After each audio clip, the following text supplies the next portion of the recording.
Hello મિત્રો, નમસ્કાર. અમારી આ ચેનલ કાનૂન નોલેજમાં તમારું સ્વાગત છે. આજ રોજ 19 ફેબ્રુઆરીમાં જે શિફ્ટ 2 લેવાઈ ચૂકી હતી તેના પ્રશ્નો લઈને આવી ચૂક્યા છીએ અને 19 ફેબ્રુઆરી શિફ્ટ 3ના ક્વેશ્ચન કેવા આવ્યા છે બરાબર, તેનો વિડીયો અપલોડ થઈ ચૂક્યો છે બરાબર. તો શરૂઆત કરીએ. શિફ્ટ 2ના કેવા પ્રશ્નો પૂછવામાં આવ્યા. તો પહેલો પ્રશ્ન ટાંગલિયા હસ્તકલાનો પ્રશ્ન હતો. પછી ગગનયાન મિશનનો એક પ્રશ્ન. પછી પૂર્ણાહુતિ એટલે કે જોડણી હતી. કાર્ગો ટ્રાફિકને લગતો એક પ્રશ્ન અને આ તો લસાગુસાનો એક પ્રશ્ન અહીં તમે જોઈ શકો છો. સરિસ્કા અભયારણ્ય ક્યાં આવેલું છે બરાબર, તો રાજસ્થાન. CaCO3નું નામ જણાવવાનું હતું. વૈશ્વિક પર્યાવરણ સંરક્ષણના એક પ્રશ્ન. પછી કુદરતી ટકાઉ ઉપયોગ UNEP આવું કંઈક હતું બરાબર.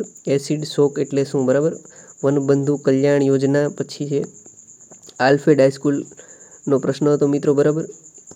પછી ગાહુકારનો સમાનાર્થી શું થાય છે. આગળ આપણે જોઈએ તો ગાંધીજી હિંસા અને અસત્યના કટ્ટરવેરી હતા બરાબર, તો એક અલંકાર હતો બરાબર. ગ્રીન હાઉસ એટલે શું બરાબર. મૂળભૂત અધિકાર ભાગ. પછી કયા SDCCમાં સંયુક્ત ભાગીદારી વિકાસ કરવામાં આવ્યો હતો, તો સરદાર વલ્લભભાઈ પટેલનું પૂરું નામ બરાબર. પછી છે અહીં છે નફો ખોટનો એક ક્વેશ્ચન હતો, તમે જોઈ શકો છો. બાલારામ અભયારણ્ય ક્યાં આવેલું છે બરાબર. પછી નીચેનામાંથી કઈ રામસર સાઇટ ગુજરાતમાં નથી બરાબર, એમાં ઓપ્શન હતા બરાબર. ઘોરાડ અભયારણ્ય કચ્છમાં કેવા પ્રકારનું છે એટલે કેવા પ્રકારનું અભયારણ્ય છે એવું ક્વેશ્ચન હતો. પછી યાયાવર પક્ષીમાં સારસ ક્યાં જોવા મળે છે, તો મિત્રો યાયાવર પક્ષી હોય તો એમાં સારસ ક્યાં જોવા મળે ગુજરાતમાં. વાઘ પરિયોજના ક્યારે શરૂ થઈ બરાબર. મહેમૂદ ગઝનીએ ખાલી જગ્યા ઉપર ચડાઈ કરી હતી. ગુજરાતમાં પરવાળાના ટાપુ ક્યાં જોવા મળે છે. સુરેન્દ્રનગર સાલનો પ્રશ્ન હતો બરાબર, ક્યારે જીટેગ મળ્યું. પછી SDG નંબર 8. પછી ત્રિભુવન સમાસ.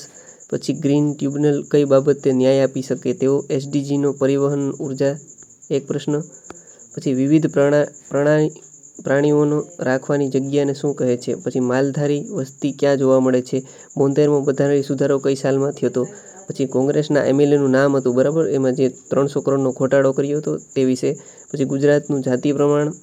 આગળ જોઈએ તો ગ્રીન હાઉસ વાયુને અનુરૂપ એક પ્રશ્ન હતો. વીજળીના ચમકાથી નાઇટ્રોજન વાયુ ઉપર કેવી અસર થાય છે. આગળ આપણે જોઈએ તો કે ટાઈગર એક્ટનો એક પ્રશ્ન હતો. પછી કાર્બન ચક્રનો, નાઇટ્રોજન ચક્ર, કાચબાના સંરક્ષણ માટે કંઈક પ્રશ્ન હતો બરાબર. લાકડાનો સમાનાર્થી પછી છે જે પોસતું તે મારતું કહેવત બરાબર. આ આપણે માનવ પર્યાવરણની બુકની અંદર પણ છે એવી કહેવત હતી. ચાલતી વાતે ચડી જવું એક કહેવત હતી. પછી ગ્રેટ ઇન્ડિયન બસ્ટર્ડને લગતો એક પ્રશ્ન. અંબાજી અભયારણ્ય હતું બરાબર. જવાબ પછી કયા જિલ્લામાં હતું બરાબર તે પૂછવામાં આવ્યું હતું. આગળ જોઈએ તો મરીન નેશનલ પાર્ક કયા ટાપુ ઉપર આવેલો છે. પછી આર્કટિક ઉપર બરફ પીગળવાનું મુખ્ય કારણ શું છે મિત્રો, તો આ પ્રશ્ન ધ્યાન રહી ગયો, રિપીટ થયો છે બરાબર. આગળની શિફ્ટમાં પણ પૂછાઈ ચૂક્યો છે. દાનાવળનો એક પ્રશ્ન. ગગનયાન મિશનનો કંઈક પ્રશ્ન હતો બરાબર.